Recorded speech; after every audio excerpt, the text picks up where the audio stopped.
उत्तर प्रदेश में ऑक्सीजन की कमी और इसकी सप्लाई में बदउनवानी को लेकर बीजेपी के एमएलए नंद किशोर ने योगी हुकूमत के खिलाफ इलाहाबाद हाईकोर्ट में अर्जी दाखिल की। अर्जी में बीजेपी एमएलए ने अदालत से शिकायत की है कि गाजियाबाद के सरकारी अस्पतालों में ऑक्सीजन की कमी के चलते कई अफराद की मौत हो गई। अर्जी गुजार नंद किशोर ने गाजियाबाद डीएम पर ऑक्सीजन फरोख्त करने का संगीन इल्जाम भी लगाया। अर्जी गुजार नंद किशोर ने इस पूरे मामले की जांच अदालत से कराने की दरख्वास्त की है। मामले की समाअत करते हुए जस्टिस सुनीता अग्रवाल और जस्टिस साधना रानी ने हुकूमत से जवाब तलब कर लिया है। अदालत ने डीएम गाजियाबाद को 7 जून तक अपना बयान हलफनामे के साथ अदालत में दाखिल करने का हुक्म भी दिया है। गाजियाबाद में लोनी कॉन्स्टिट्यूएंसी से नंद किशोर जी विधायक हैं। उन्होंने उनकी तरफ से PIL फाइल किया था और उसमें बात ये कही गई थी कि गाजियाबाद में जो ऑक्सीजन है उसके इंचार्ज ADM सिटी हैं, लेकिन वो प्रॉपरली सप्लाई ऑक्सीजन की हो नहीं पा रही है जिले में, जिसकी वजह से काफ़ी लोग मर चुके। उन्होंने इसकी कंप्लेंट किया DM को और SSP को, और SSP को 1 मई को उन्होंने लिख के दिया कि साहब इसमें FIR लिखी जाए कि कौन लोग गड़बड़ी कर रहे हैं। अगर ADM सिटी के अंडर में गड़बड़ी हो रही है तो ऑक्सीजन जहाँ भी जा रही है, बाहर जा रही है हरियाणा या दिल्ली में, तो ये ब्लैक मार्केटिंग जो हो रही है इसके लिए इंक्वायरी की जाए और FIR लिखी जाए। जब वो नहीं हुआ तो इसलिए फिर उसमें PIL यहाँ फाइल करके उसमें ये ऑर्डर ऑब्टेन किया गया। कोरोना के बाद अब मगरबी यूपी में ब्लैक फंगस के मामले भी तेजी से बढ़ रहे हैं। खासतौर पर मेरठ में ब्लैक फंगस के मरीजों की तादाद 100 से ज्यादा हो गई है और मंडल में केसेस की तादाद 150 तक पहुंच गई है। मेरठ मेडिकल कॉलेज में सबसे ज्यादा 57 मरीज ज़ेरे इलाज हैं। मेरठ मेडिकल कॉलेज और शहर के मुख्तलिफ अस्पतालों में ब्लैक फंगस से हुई अमवात की तादाद 15 हो गई है, जिसमें 10 मरीज मेरठ के हैं। वहीं CMO ने कमजोर क़ुव्वत मुदाफ़त वाले लोगों को डिस्पोजेबल मास्क का इस्तेमाल करने या फिर मास्क को धूप में सुखाकर इस्तेमाल करने की सलाह दी है। साथ ही ऑक्सीजन वाले मरीजों के ट्यूब के इस्तेमाल में भी खास एहतियात बरतने की अस्पतालों को हिदायत जारी की गई है। ब्लैक फंगस के 106 मामले सामने आए हैं, जिसमें से 10 लोगों की मृत्यु हुई है और 64 लोग एक्टिव हैं। आजकल में एक्टिव केसेस 64 हैं अलग अलग हॉस्पिटल्स के अंदर। ज़्यादातर मेरठ मेडिकल कॉलेज के अंदर भर्ती हैं। दो अलग मेजर हॉस्पिटल्स प्राइवेट में, एक आनंद और दूसरा न्यूटीमा में भर्ती हैं। बाकी कुछ जगह एक पेशेंट भर्ती है। ब्लैक फंगस के बारे में एडवाइजरी जारी की गई थी। आपके माध्यम से भी लोगों को सचेत किया गया था कि स्टेरॉइड्स का और ऑक्सीजनेटेड पानी के थ्रू जो ऑक्सीजन जाता है वो पानी बदलने के लिए हॉस्पिटल्स को एडवाइजरी जारी की थी, ट्यूबिंग्स के लिए। इसके अंदर एम्फोटेरिसिन बी जो होता है वो मेन इंजेक्शन है। उसके 2 तरह के हैं, एक लाइसोसोमल, एक लाइफोलाइज्ड, 2 तरह के इंजेक्शंस होते हैं। उन दोनों में वो की जा रही है मेडिकल कॉलेज के अंदर और ज़िले के अंदर। शासन ने उनको भेजा है यहाँ पे और कोशिश की जा रही है इनको प्रचुर मात्रा में हर मरीज को।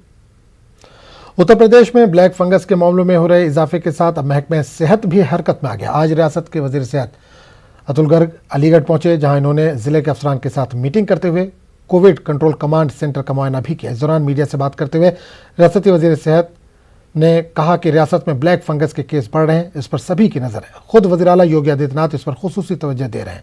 इन्होंने तस्लीम किया कि रियासत में ब्लैक फंगस में लगाए जाने वाले इंजेक्शन की कमी है, हम इसे दूर कर रहे हैं।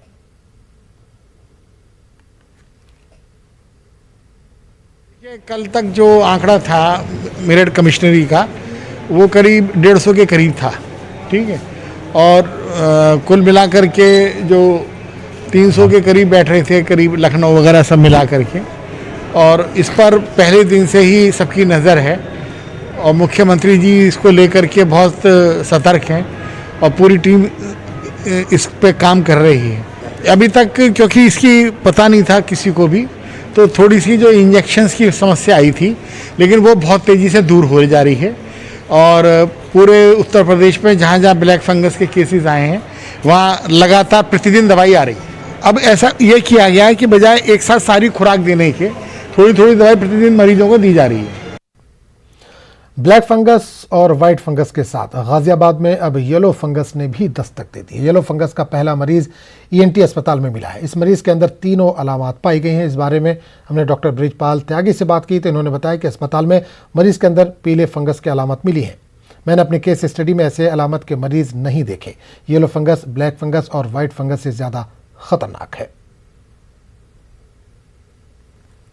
वायरस के बाद ब्लैक फंगस, व्हाइट फंगस और अब पीला फंगस, एक ही मरीज के अंदर ये तीनों लक्षण मिले हैं। हमारे साथ मौजूद हैं डॉक्टर ब्रजपाल त्यागी, जिनके अस्पताल में इनका इलाज चल रहा है। डॉक्टर साहब, पीला फंगस मरीज बताया जा रहा है, कैसे आपको पता चला और इसका इलाज कैसे है और इसके जो लक्षण हैं ये कैसे पता चलते हैं? कल एक पेशेंट मेरे पास आया था संजय नगर से। वो सीटी स्कैन लेकर आया था। उसने मुझे सेम सिम्टम जो काले और सफेद फंगस के होते हैं वही बताए, और उसने आके सीटी स्कैन दिखाया, लेकिन सीटी स्कैन बिल्कुल नॉर्मल था। मैं एज पर प्रोटोकॉल सबका दूरबीन से जांच करता हूं। जब मैंने दूरबीन से जांच किया तो मैं हक्का बक्का रह गया। उसमें काला फंगस भी था, उसमें सफेद फंगस भी था, उसमें पीला फंगस भी था। जो पीला फंगस है इसको म्यूकस सेप्टिकस बोलते हैं, और ये पीला फंगस फर्स्ट टाइम किसी ह्यूमन स्पीसीज में मिला है। इससे पहले ये छिपकली वगैरह में पाया जाता था। इस पे मैंने काफी फिर रिसर्च किया, पेपर पढ़े, लेकिन कहीं भी इसका कहीं ह्यूमन में कोई स्टडी नहीं मिला है। सिर्फ एक पॉइंट इसमें मिला है कि इंजेक्शन एम्फोटेरिसिन बी जो इन दोनों फंगस में काम करता है, सफेद में और काले में, वो पीले फंगस में सिर्फ एंड सिर्फ इंजेक्शन एम्फोटेरिसिन बी ही काम करेगा। तो अगर एक मरीज में तीनों फंगस मिलते हैं, जिसमें सफेद भी है, जिसमें काला भी है, जिसमें पीला भी है, तो वो मरीज की जान को ज्यादा खतरा इसलिए है कि जो उसका काला फंगस है वो उसके ब्रेन में जा सकता है, जो सफेद फंगस है वो उसके फेफड़े में जा सकता है, और जो पीला फंगस है ये जो घाव अंदर बनता है सफाई करने में, ये उसको भरने नहीं देता है, वहां से पस रिश्ता रहता है और वहां से खून रिश्ता रहता है। डॉक्टर साहब, ये जो इम्पोर्टेंस बी इंजेक्शन की आप बात कर रहे हैं, तो ये ब्लैक फंगस में भी इस्तेमाल होता है। तो जब पीला फंगस भी निकल के आया तो इसकी डोज तो बढ़ जाती है ना, और ये मिल भी नहीं पा रहा है। के साथ हम दे रहे हैं, वो देंगे 7 मिलीग्राम पर केजी बॉडी वेट। अगर एक 50 किलो का कोई आदमी हमारे पास आता है तो उसको हमें 7 वायल देने हैं एक दिन में, और हमारे मरीजों को सिर्फ 2 वायल मिल रहे हैं, 5 वायल एक दिन में कम मिल रहे हैं एक मरीज को। तो ऐसे में उसका जो इलाज है वो अधूरा रह जाएगा और उससे उसकी जान को खतरा हो सकता है। अब जिस तरीके से मामले बढ़ रहे हैं तो ये चिंताजनक है, और प्रशासन कितना ध्यान दे रहा है, क्योंकि जो बताया जा रहा है कि इंजेक्शन हम उपलब्ध कराएंगे, ऐसी कोई सुविधा मिल पा रही है? कल ACMO साहब का मेरे पास फोन आया था। उन्होंने बोला कि जितने भी आपके पास पेशेंट हैं वो सबको कुछ डॉक्यूमेंट्स बताएं, इन डॉक्यूमेंट्स के साथ उनको आप मेरठ मेडिकल कॉलेज भेज दीजिए। हमने वहां उनको भेजा, लेकिन वहां से अटेंडेंट का फोन आया कि हमें यहाँ कोई इंजेक्शन प्रोवाइड नहीं कर रहा है, और कोई और फॉर्मेट उनको दे दिया गया है कि इसको आप भरिए, इसके साथ अपने डॉक्यूमेंट्स लगाइए, फिर उसको ईमेल करिए, तब हम उसको प्रोवाइड कर पाएंगे। कोरोना कहर के साथ साथ ब्लैक फंगस के मामलों में इजाफा दर्ज किया जा रहा है। यूपी के आगरा शहर में ब्लैक फंगस के 19 मरीज मौजूद हैं, जिनमें से 2 मरीजों के इलाज के दौरान मौत हो गई। ब्लैक फंगस के मामले को देखते हुए SN मेडिकल कॉलेज में 44 बेड्स के सेंटर का इंतजाम किया गया है, जहां सिर्फ ब्लैक फंगस के मरीजों का इलाज किया जाएगा, जिसके लिए डॉक्टरों की एक अलग टीम भी तैयार की गई है। उत्तर प्रदेश के तमाम शहरों के साथ साथ अब ताज के साथ आगरा में भी ब्लैक फंगस कहर बरपा रहा है, और आगरा के SN मेडिकल कॉलेज में ब्लैक फंगस के 2 मरीजों की मौत हो चुकी है। कुल 19 मरीज पाए गए हैं ब्लैक फंगस से पीड़ित, और इनका इलाज आगरा के SN मेडिकल कॉलेज में चल रहा है। कोविड हॉस्पिटल में भी वार्ड बनाया गया ब्लैक फंगस के मरीजों के लिए। इसके अलावा ENT डिपार्टमेंट में है वार्ड, और 4 मरीजों का वार्ड बनाया गया है। मेडिसिन डिपार्टमेंट में तो कुल 44 बेड हैं, 19 मरीज हैं अब तक, और लेकिन 2 मरीजों की मौत हो गई है। तो इस तरह से ब्लैक फंगस को लेकर के व्यापक रूप से तैयारियां की गई हैं, और 4 मरीजों का ऑपरेशन भी सफल हो चुका है, लेकिन 2 मौतें दुखदाई हैं उनके परिजनों के लिए। इसलिए ज़रूरत इस बात की है कि लोग सावधानी बरतें, ताकि किसी भी तरह से ऐसी गंभीर बीमारियों से न पीड़ित हो सके। कैमरामैन बंटी के साथ हिमांशु त्रिपाठी, न्यूज़ 18 आगरा। कोरोना बहरान के बीच बिला तफरीक मजहब व मिल्लत लोग एक दूसरे की मदद कर रहे हैं, जबकि कुछ अफराद को ये बात हजम नहीं होती। कानपुर में पेशे से इंजीनियर एक शख्स के साथ पुलिस इंस्पेक्टर के जरिए नारवा सलूक का मामला सामने आया। तफसीलात के मुताबिक पेशे से इलेक्ट्रिक इंजीनियर सलमान कानपुर के नारायण अस्पताल में अपनी खिदमत अंजाम दे रहे हैं। लॉकडाउन के दौरान रात के वक्त सलमान जब अस्पताल जा रहा था तो पुलिस ने इसे रास्ते में रोका, अस्पताल जाने की वजह पूछी। सलमान ने तमाम हालात से वाकिफ करवाए, लेकिन इंस्पेक्टर सतीश कुमार साहू ने सलमान की एक नहीं सुनी और उन पर तासुब पसंदाना फिक्रा कसा। इंस्पेक्टर ने कुछ ऐसे अल्फाज का इस्तेमाल किया जिसे काबिल मजम्मत कहा जा सकता है। सलमान ने इस वाक़े को शहर काजी के इल्म में लाया। शहर काजी साकिब अदीब ने आला अफसरान तक शिकायत करने की बात कही है। रात में मैं अपने घर से निकल करके हॉस्पिटल जा रहा था तो रास्ते में हमको जो है पुलिस जो है SHO साहब मिले जो कि चेकिंग कर रहे थे। उन्होंने हमारी गाड़ी को रोका, मैंने अपनी गाड़ी का पास दिखाया उनको, नारायणा हॉस्पिटल का। उनको अपनी गाड़ी पे भी मेरे पास लगा हुआ था, मेरे पास आई कार्ड भी था। उसके बाद भी SHO साहब ने काफ़ी मुझसे बदतमीज़ी किया, कई अब शब्द उल्टे सीधे शब्द बके उन्होंने, इस तरीके से मिसबिहेविंग तरीके से बात किया और मेरी गाड़ी का चालान भी काट दिया उन्होंने। ये एक तरीके से कम्युनिटी को जो है बांटने का काम करते हैं, जोड़ने का काम नहीं करते हैं। एक तरीके से अल्पसंख्यक और बहुसंख्यक को बांटने का ही इनका काम है। एक तरीके से जिस तरीके से सतीश चंद्र साहू साहब जो SHO हैं उन्होंने जिस तरीके की हरकत किया है, इससे तो यही समझ में आता है कि इस तरह के लोग जो है समाज को बांटने का ही काम करते हैं। कौम की हिफाजत के लिए, लोगों की हिफाजत के लिए खड़े रहते हैं, हमेशा चेकिंग करते हैं या दीगर जो भी उनकी जिम्मेदारियां हैं वो पूरी करते हैं। अगर वो उसको सही तरीके से निभाएं तो मैं समझता हूं कि लोग जो है आसानी के साथ, राहगीर जो है आसानी के साथ अपनी मंजिल पर पहुंचेंगे। लेकिन अगर उनको तकलीफ होगी तो अपनी मंजिल पर तक नहीं पहुंच पाएंगे, बल्कि उनके दिल में एक ठेस होगा। ये एक अच्छी चीज़ नहीं है जिस तरीके के मामलात हुए हैं। मैंने इनकी पूरी बात सुन ली है और मैं कमिश्नर साहब से बात करूंगा और आला अधिकारियों से भी बात करूंगा। उत्तर प्रदेश हुकूमत ने रियासत में लॉकडाउन को एक हफ्ते के लिए और बढ़ा दिया, लेकिन अलीगढ़ में लॉकडाउन की खिलाफ वर्जी मुसलसल जारी है। अलीगढ़ रीजन में भले ही कोरोना के केसों में कमी वाक़ हुई हो, लेकिन जिस तरह से गुज़िश्ता एक हफ्ते में लापरवाही हुई, इस पर जिला इंतजामिया खामोश तमाशाई बना हुआ है। अलीगढ़ पुलिस लाइन के सामने शहर के अहम चौराहे पर दिन भर गाड़ियां दौड़ती रहती है, लेकिन कहीं कोई चेकिंग नहीं होती। इंतजामिया के सर्दमहरी और आवाम की लापरवाही मुस्तकबिल में खतरनाक साबित हो सकती है। अलीगढ़ के हालात का जायजा लिया हमारे नुमाइंदे कामरान ने। अलीगढ़ के अंदर लॉकडाउन के केस मुसलसल कम हो रहे हैं, मगर लॉकडाउन में किसी तरह की अभी नरमी नहीं दी गई है। मुसलसल अलीगढ़ के अंदर लॉकडाउन की खिलाफ वर्जी की जा रही है। आप देख सकते हैं कि अलीगढ़ की सड़कों पर किस तरह से लोग निकल रहे हैं और आमद रफ्त का सिलसिला जारी है। जिस तरह से लॉकडाउन के केस कम हुए हैं उसमें लोगों को थोड़ा एहतियात की ज़रूरत है कि इस तरह के मामलात अभी सामने ना आएँ और वो इस चीज़ों का ख्याल रखें और सोशल डिस्टेंसिंग को बरकरार रखें। आप देख सकते हैं कि हम इस वक्त अलीगढ़ की पुलिस लाइन के ऊपर जो रेड लाइट बनी हुई है वहाँ किस तरह से लोग रुके हुए हैं और मुसलसल लोगों की आमद रफ्त का सिलसिला जारी है। मगर इस तरफ इंतज़ामिया को ख़ास तौर से तवज्जो देने की ज़रूरत है, क्योंकि इस वक्त बढ़ती गई ज़रा सी भी लापरवाही आने वाले दिनों में लोगों के लिए ख़तरा बन सकती है। अलीगढ़ से न्यूज़ 18 उर्दू के लिए मोहम्मद कामरान। एक तरफ कोरोना मरीज अस्पतालों में जिंदगी और मौत की जंग लड़ रहे हैं, वहीं इन मरीजों की तीमारदार लॉकडाउन के सबब शहर में अशियाए ज़रूरिया की दुकानों और होटलों के बंद होने से 2 वक्त के खाने के लिए परेशान हो रहे हैं। ऐसे अफराद की मदद के लिए मेरठ में भी कई समाजी तंजीमें और समाजी खिदमतगार अपनी खिदमत अंजाम दे रहे हैं। समाज के साहिब हैसियत अफराद और कारोबारियों के ताउन से ये समाजी तंजीमें अब मुख्तलिफ अस्पतालों और ख़ासकर मेडिकल कॉलेज में तीमारदारों को दिन और रात दोनों वक्त का खाना तकसीम कर रहे हैं। शहर के व्यापार संघों से वाबस्ता अफराद इस खिदमत में अपनी समाजी फरीजा समझकर अंजाम दे रहे हैं। मेडिकल कॉलेजों में तीमारदारों के लिए हर रोज़ 300 खाने के पैकेट तकसीम किए जा रहे हैं, साथ ही पानी की बोतलें और सैनिटाइज़र भी तकसीम किए जा रहे हैं। कार्य करना है, सभी लोग दिन रात मेहनत कर रहे हैं। हम 300 लोगों को दिन में और 300 लोगों को रात्रि में भोजन की व्यवस्था करा रहे हैं, सैनिटाइजर की व्यवस्था करा रहे हैं, पानी की बोतलों की व्यवस्था करा रहे हैं। यहाँ ज़रूरतमंद लोग हैं, तीमारदार हैं जिन्हें भोजन व्यवस्था नहीं मिल पाती। 300 लोग सुबह देते हैं, रात को भी ये वेट करते हैं। जब हमारी गाड़ी आती है तो ये लोग वेट करते हैं। ये लोग अच्छे परिवार से हैं, लेकिन कोई सरदने से आया, कोई मुजफ्फरनगर से आया, कोई बुलंदशहर से आया है। इनकी हम पूरी लिस्ट हमारे पास है 300 पेशेंटों की। हम उन्हें ऑर्डर बुक कर लेते हैं, उसके बाद ही हम इनका सबको हम टोकन नंबर देते हैं, उसके बाद हम इन्हें भोजन की व्यवस्था कराते हैं। हम लोगों ने ये जो ट्रस्ट बनाया हुआ है इसमें हम लोग डेली फूड वितरण का काम कर रहे हैं। हमारा टारगेट है कि 200 लोगों को हम लोग डेली फूड का डिस्ट्रीब्यूशन करते हैं।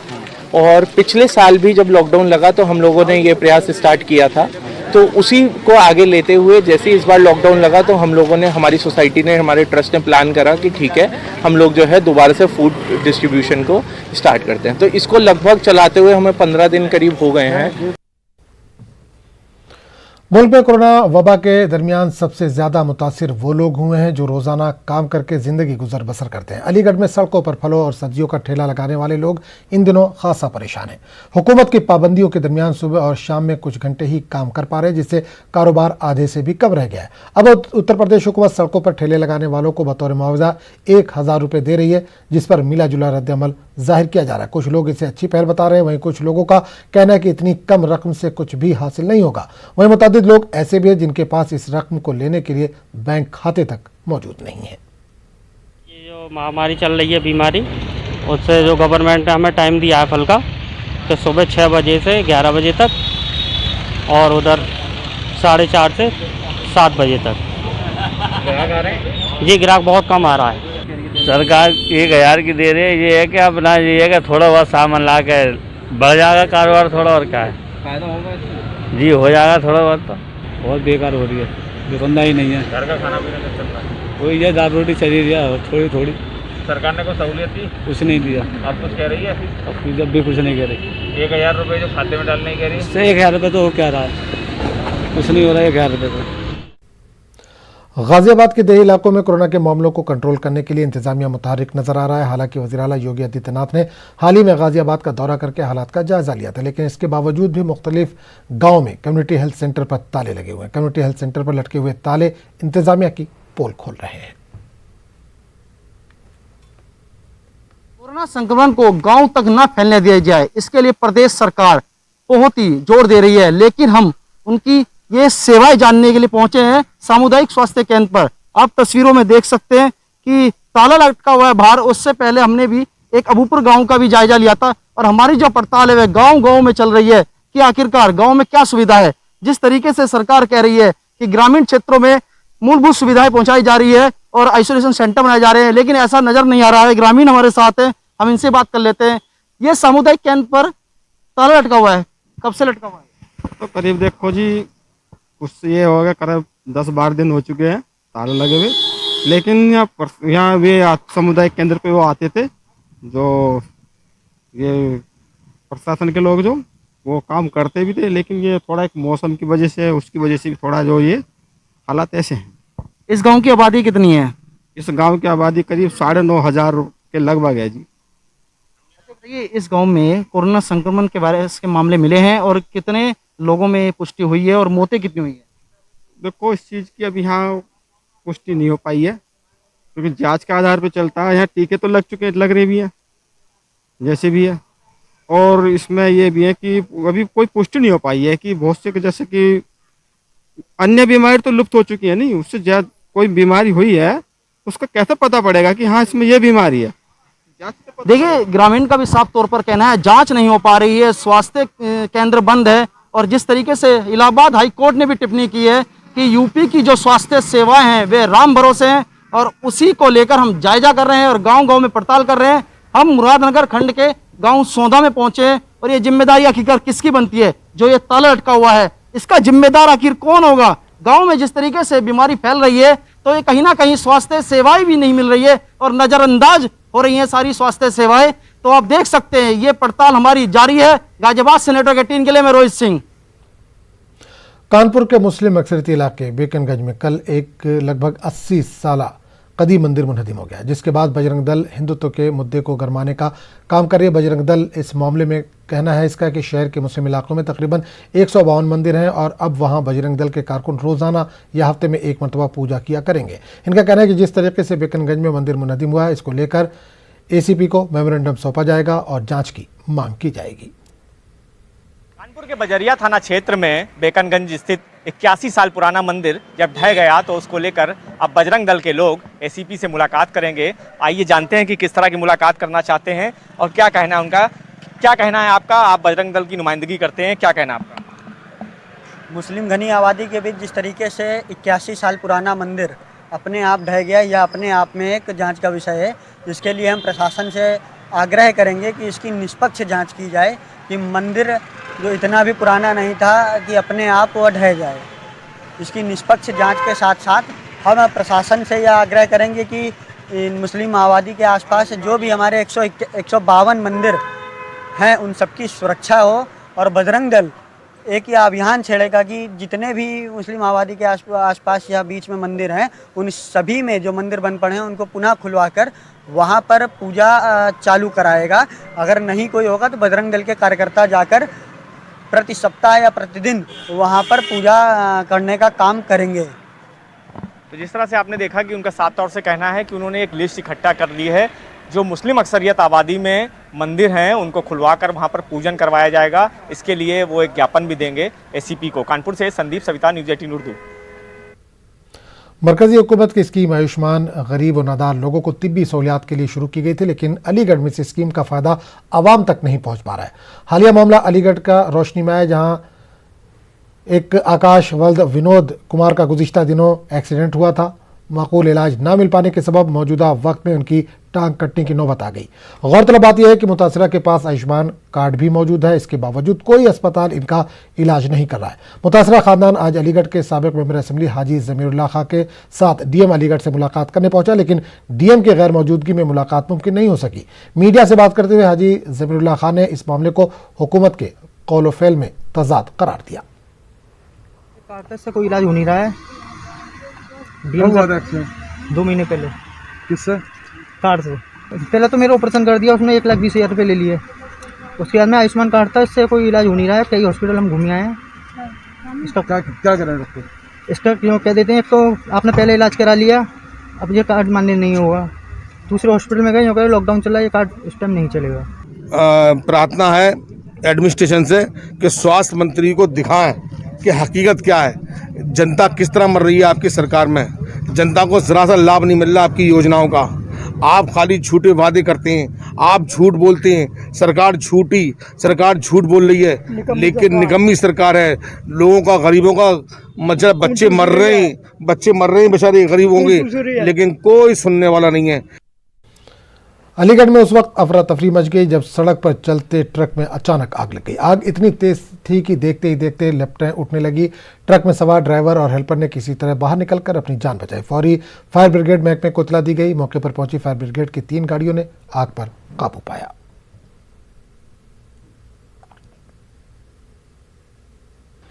बिहार में लॉकडाउन में फिर से तौसीक कर दी गई है। बिहार में 1 जून तक लॉकडाउन बढ़ाने का फैसला किया गया। वज़ीर आला नीतीश कुमार ने ट्वीट कर लॉकडाउन बढ़ाने की जानकारी दी। हुकूमत ने क्राइसिस मैनेजमेंट ग्रुप की मीटिंग में हालात का जायजा लिया। इसके बाद लॉकडाउन में तौसीक करने का फैसला किया गया। ख्याल है कि लॉकडाउन के बाद बिहार में कोरोना के केसों में वाज़ेह कमी देखी जा रही है। बिहार में एक बार फिर से लॉकडाउन की अवधि बढ़ा दी गई है और ये 1 सप्ताह यानी कि 1 जून तक बिहार में लॉकडाउन की अवधि बढ़ाई गई है। आज क्राइसिस मैनेजमेंट की बैठक हुई और क्राइसिस मैनेजमेंट में तमाम पहलुओं पर यहाँ पे गौर किया गया कि जिस ढंग से कोरोना को रोकने के लिए लगातार ये जो लॉकडाउन है वो फ़ायदा पहुँचा रहा है, और इसे देखते हुए एक बार फिर से निर्णय लिया गया है और 1 जून तक बिहार में फिर से